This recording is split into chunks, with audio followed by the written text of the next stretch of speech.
Good day, everyone.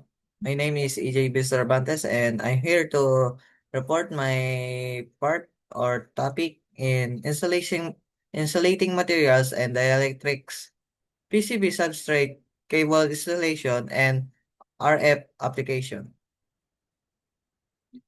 Materials that resist the flow of electric current, used to protect circuit and components, prevent short circuit and electric linkage.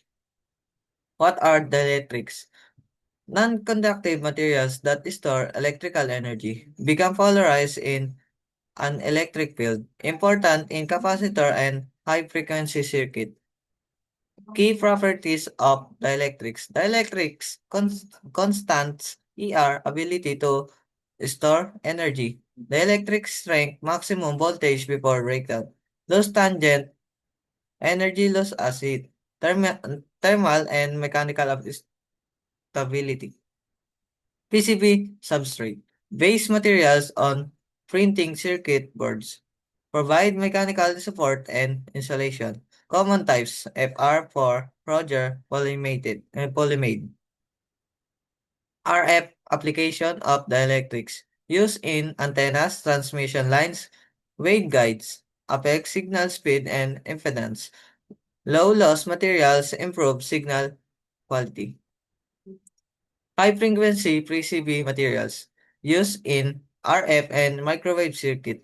Low dielectric loss. Stable dielectric constant. Example, VTFE base laminates. Cable installation materials. Prevent linkage of current. Protect user from electric shock. Common materials.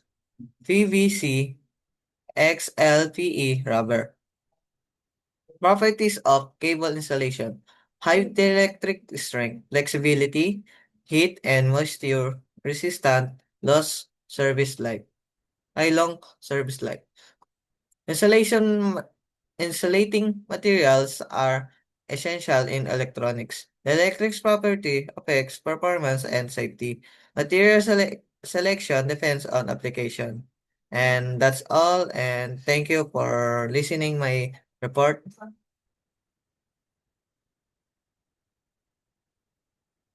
Boy!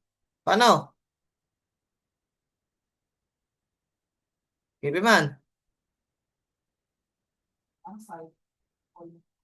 Kipi man.